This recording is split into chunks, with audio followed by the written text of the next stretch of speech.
অবশেষে আমরা মায়াপুর এসে পৌঁছালাম, কিন্তু এত দেরি হয়ে গেছে যার জন্য প্রসাদের ওখানে টাইম ওভার হয়ে গেছে। তাই আমরা এই হোটেলের মধ্যে ঢুকেই প্রসাদটা পেয়ে গেছি, তাই আমরা ঘরের মধ্যেই বসে প্রসাদ খাচ্ছি। আর দেখি কি কি দিয়েছে, একটু আপনাদের একটু দেখাই কি কি প্রসাদ দিয়েছে।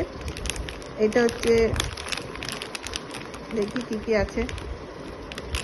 হ্যাঁ, এটা হচ্ছে ভাত আছে, এটা উচ্ছে ভাজা, একটু আলু ভাজা দিয়েছে, এটা ডাল, তারপরে এটা একটা সবজি দিয়েছে, কি সবজি জানি না।